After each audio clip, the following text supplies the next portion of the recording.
realmente, primeiro, a transmissão vertical. Só que nesse caso aqui, nós temos a possibilidade também de tratar o feto intraútero, né, e evitar que ele venha a nascer com as sequelas. Tá? E as hepatites? As hepatites na gestação, nós temos 5 tipos de hepatite. A, B, C, D e E. Hoje, quais são as hepatites que nos preocupam?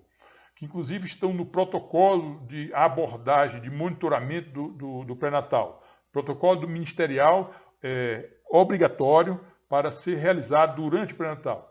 Durante o pré-natal, nós fazemos na primeira consulta pré-natal, o mais precoce possível. Quem dera a gente pudesse fazer antes do pré-natal, né? Na avaliação pré-nupcial, mas não podendo, pelo menos no início do pré-natal, pesquisar para a sorologia para hepatite B e hepatite C. Tá? A hepatite B já é clássica. A hepatite C acabou de ser incorporada ao protocolo de avaliação. Não fazia parte da rotina de exames que deveriam ser realizados rotineiramente durante o pré-natal. Não só na primeira consulta, mas no final também, na última avaliação, no terceiro trimestre. Porque ela pode desenvolver durante a gravidez a hepatite, né? Muitas vezes assintomática também. Normalmente causa aquele sintoma de febre, de acolia fecal, de colúria, né? A urina de cor de Coca-Cola, um mal-estar, náuseas, vômito, mas nem sempre isso acontece. Às vezes pode cronificar e a paciente não sentir nada e ter hepatite B, que pode ser transmitida por uma relação sexual, uma transfusão, enfim, às vezes um material contaminado, né? Por exemplo, uma tricotomia com material contaminado, enfim, muitas opções de possibilidade de transmissão. O que nós temos que fazer é rastrear, detectar precocemente. Então, fazer a sorologia no início da gravidez, no final da gravidez e se houver alguma situação de exposição ou de violência sexual. É um protocolo também obrigatório, né? Fazer a avaliação em 2 ou 3 períodos, situações, pelo menos, tá certo? A icterícia da hepatite, eu diria que a principal realmente causa de icterícia na gravidez é hepatite ou B, ou C, ou A, né? A hepatite A é uma hepatite por um vírus RNA. Ele não tem transmissão vertical. Então, aqui o problema é mais a gestante, né? Porque para o bebê não há um grande risco. A hepatite B e C não, ela consegue passar pela placenta e pode ser também a transmissão durante o parto, né? E até no aleitamento materno, tá? Então é importante aí, eu coloquei aqui as situações de transmissão, né? Pode ser sexual, percutânea ou vertical, com hepatite B. A mesma coisa com hepatite C. Então, na fase aguda, né, as pacientes têm alguns sintomas que podem chamar atenção, né, em torno de 70%. A fase crônica, não. É uma fase que muitas vezes é assintomática e é uma fase de intensa replicação viral. E é uma fase que o organismo está tentando fazer um equilíbrio entre a carga viral e a resposta imune, né, tentando combater a virose, né? Mas muitas vezes essa batalha é perdida, né? E a infecção termina causando lesões, né? E pode levar até a cirrose e até a hepatite fulminante e a morte imediata, né? Então, é importante rastrear não só pelo risco do bebê, que são também várias complicações, danos cerebrais, danos sistema imunológico, hepático, enfim, tudo aquilo que nós vimos aí nas outras infecções, tá? Mas também pode causar severo dano para a mãe, né? E principalmente o risco também de cronificação, tá? Então, durante o pré-natal, nós precisamos fazer a identificação precoce e a profilaxia e a terapêutica, dependendo da situação que nós vamos encontrar, tá? Então, por exemplo, o que a gente vai fazer no pré-natal, né, para o diagnóstico? Pesquisa do antígeno do vírus da hepatite, o HBsAg. Ele é o primeiro exame que a gente vai fazer, a pesquisa do HBs. Não o anti-HBs, porque esse é um exame que vem depois, porque é depois na resposta imunológica que você vai ter a positividade dele. O mais importante, o mais precoce, é a pesquisa do HBsAg. Isso também faz na primeira consulta, como eu falei, no último trimestre, e se houver alguma exposição, né, de risco ou um caso de violência sexual, tá? você vai encontrar positivo esse teste na infecção aguda, né? Ele é um marcador dos primeiros 6 meses, né? Outro antígeno importante para pesquisar é o HBeAg. O HBe indica o quê? Replicação viral. Então isso indica que a infecção está muito intensa e pode causar a transmissão vertical. Então outro teste marcador importante, tá? E o anti-HBs, que vai mostrar já uma tentativa, né, ou um avanço do organismo em curar, se recuperar dessa infecção viral. Muitas vezes ele não consegue, ela se cronifica, né? Então esses são os exames. A partir do HBsAg, a gente faz todo o protocolo de abordagem da hepatite. Então vamos ver esse protocolo agora, tá? O HBsAg positivo, né, é um motivo de notificação compulsória, porque precisa ser investigado pelo Ministério da Saúde, pela Secretaria de Saúde do Estado, do município, né, os contactantes, porque isso é um problema que pode causar um problema maior de saúde pública, né? Então é importante a notificação. E também para a proteção da gestante, tá?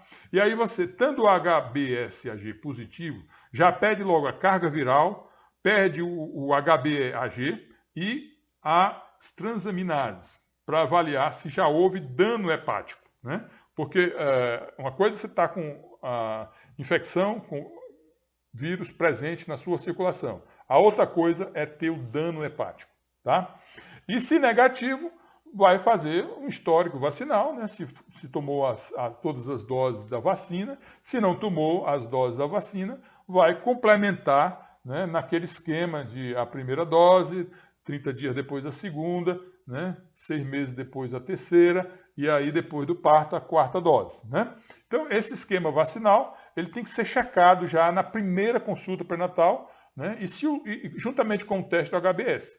Se ele deu positivo, já tem uma série de exames complementares, né, carga viral, HBeAg e as transaminases para perguntar, para checar se estão alteradas. E a partir desses exames é que segue o protocolo de monitoramento e tratamento dessa gestante, tá?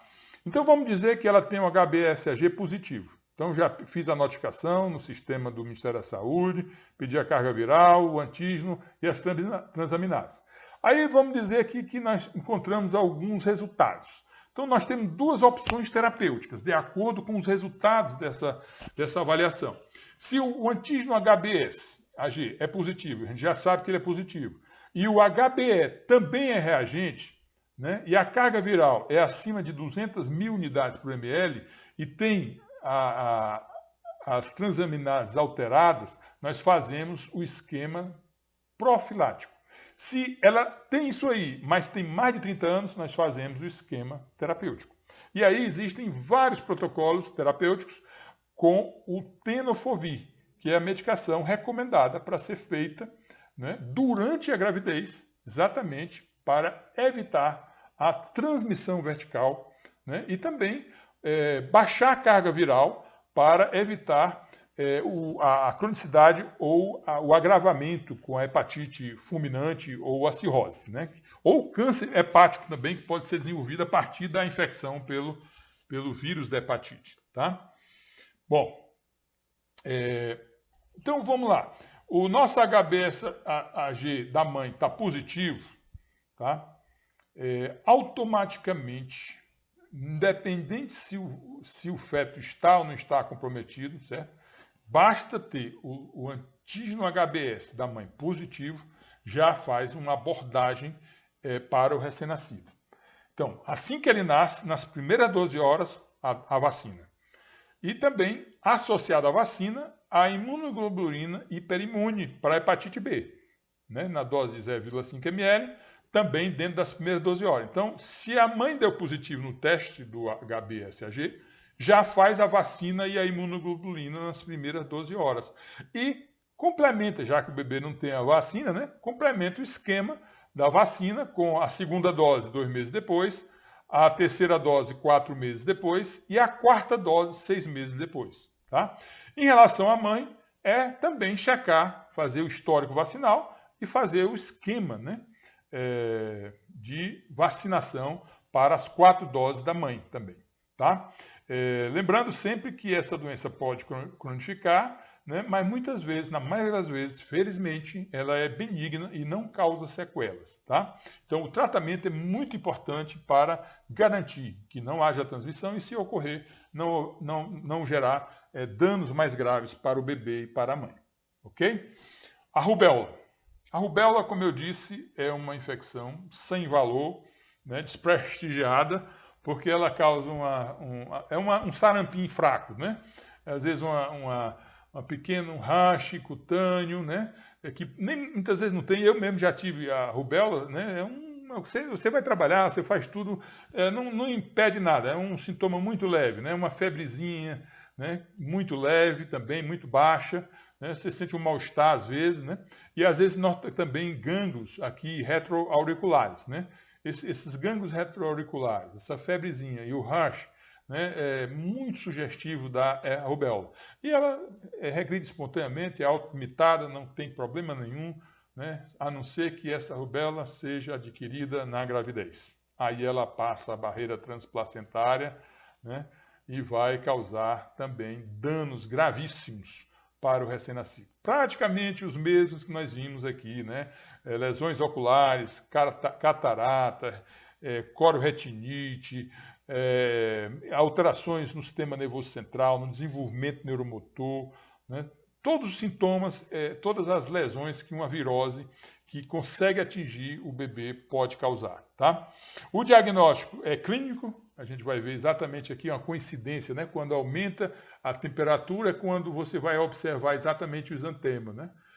E também o maior período, o maior cometimento ganglionar. Né? Depois disso aí, regride tudo. Não tem mais febre, não tem mais exantema e não tem mais gânglios. Né? Você vai ver só a presença do vírus no sangue, que vai ser detectado pela sorologia, né? O IgG e IgM. Se o IgG estiver elevado, você vai fazer a avidez para ver se a avidez é alta ou baixa, né? Se a avidez foi alta, indica que a infecção ocorreu antes da gravidez. Se a avidez é baixa, menos de 30%, é muito provável que essa rubéola tenha acontecido durante a gravidez. A mesma coisa, né? E a confirmação seria o PCR do líquido amniótico. Infelizmente, não fazemos tratamento da rubéola durante a gravidez. Né? A vacina, inclusive, nem pode ser feita durante a gravidez. Tá? Só vamos cuidar do recém-nascido, né? Que vai nascer, com certeza, com sequelas. Então, a paciente que é negativa, nossa preocupação é ficar monitorando, né? E orientar a paciente para não ter contato com pessoas que estão com virose, porque há um risco delas desenvolver a viragem, né? Sair do IgG e IgM negativo e passar para o IgG e IgM reativos e ter a transmissão vertical, né? Que quanto mais avançada a gravidez, mais possibilidade da transmissão vertical. Né? E se ela acontece precocemente, mais graves serão as consequências, sequelas no recém-nascido. Tá? Então a rubéola congênita ela vai causar a síndrome clássica, né? Surdez, catarata e defeitos cardíacos, que as outras não apresentaram. Né? E outros que as outras apresentam, a microcefalia, o retardo mental, hepatospleno, lesão óssea e trombocitopenia. Tá? Então, muito cuidado com a rubéola congênita. A herpes. A herpes, nós temos a herpes labial, que a gente já conhece, é muito parecida também com a citomegalovírus, aquele quadro clássico, né, que aparece e desaparece. Aí nós temos a tipo 1 e temos a tipo 2, que é a genital. Essa daqui é preocupante durante o parto, porque pode haver contaminação do bebê durante o parto. Então, a indicação de cesárea é muito relativa. Se não ocorrer lesões, não tiver lesões durante o período do parto, ou próximo ao parto, é possível até o parto vaginal, tá? Não tem problema. Mas, quando há as vesículas clássicas, né, no período final da gravidez, é melhor programar a cesárea para evitar essa transmissão perinatal, né? Mas ela também pode gerar transmissão, né, congênita, e esse é o problema, né? O vírus da herpes ele tem uma incubação de 3 a 7 dias, né? Aparecem essas máculas, vesículas, úlceras, né? E o PCR das vesículas, colher ali da lesão, né, do líquido que sai das bolhas, se você faz o PCR, vai dar o diagnóstico de certeza. Mas a sorologia já vai também, aquele mesmo esquema, os 4 cenários, né, GG e GM, também vão sinalizar para a presença do herpes na gravidez. Tá? Infelizmente, não temos muito como evitar a transmissão vertical, mas podemos fazer também um tratamento na fase periparto. Tá? Fase periparto. O risco maior é na infecção primária durante a gravidez, com a viragem, né? E também próximo ao parto, porque haja a possibilidade de transmissão, né, logo após o parto. A infecção neonatal acontece principalmente no parto. Depois, com o aleitamento materno, inclusive as neonatologistas não suspendem a amamentação. Tá? O problema maior do risco é na paciente que tem vesículas, lesões na genitália durante o parto. Aí 85% de chance do bebê ser contaminado. Né?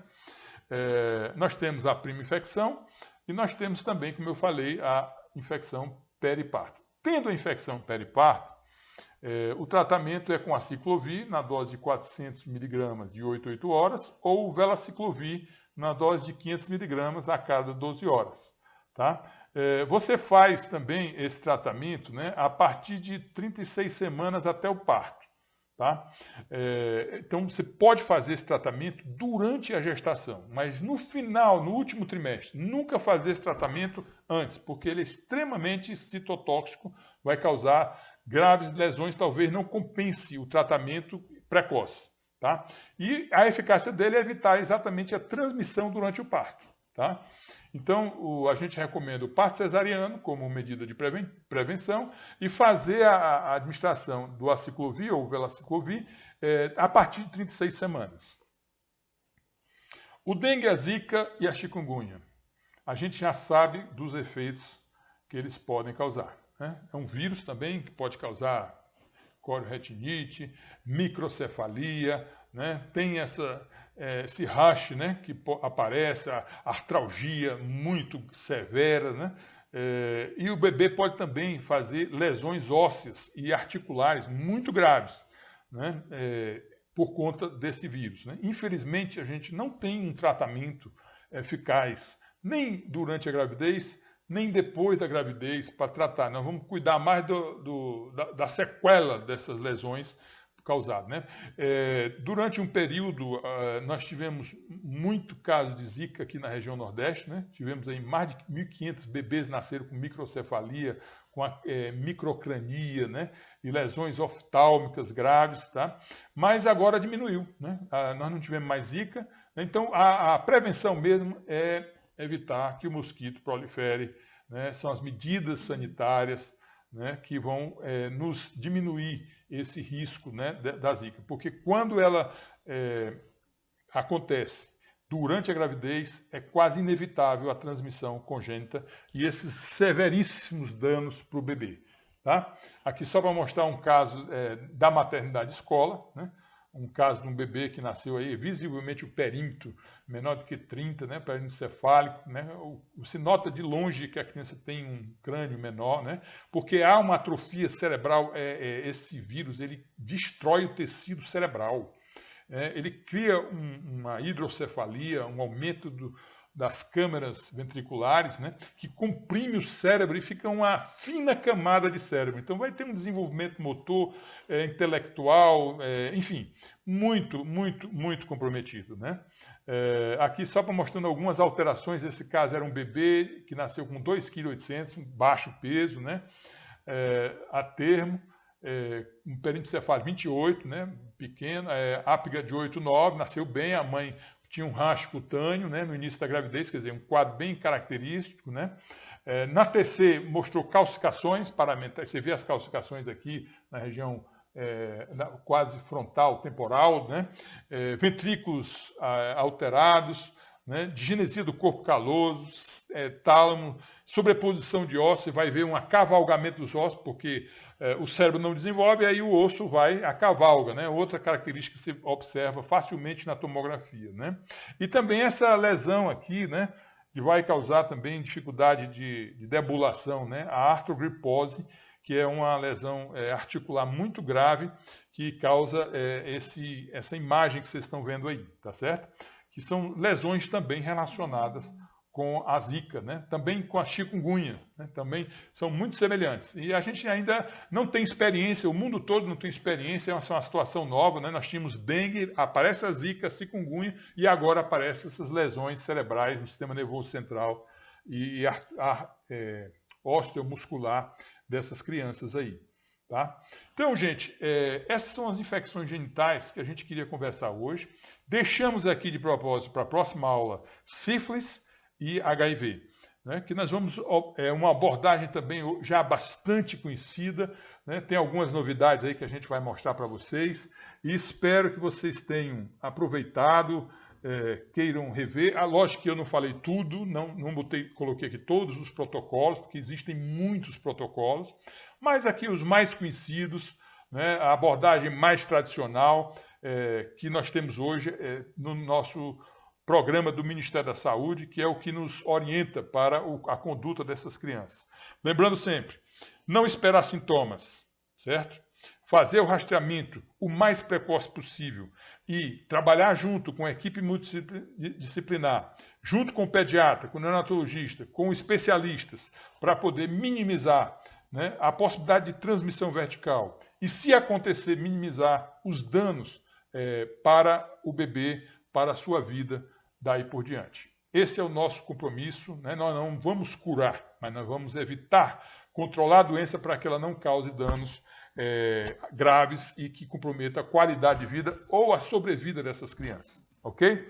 Então, um abraço afetuoso a todos. Até a próxima aula, que a gente vai complementar com essas outras viroses, essas outras infecções, aliás, não são viroses, né? São bacterianas que podem, o HIV é vírus e a sífilis seria pelo treponema pálido, né? Nós vamos ver o que eles causam na gravidez e para o recém-nascido e como diagnosticar precocemente e como agir adequadamente para não ter danos ou sequelas, tá? Um abraço a todos.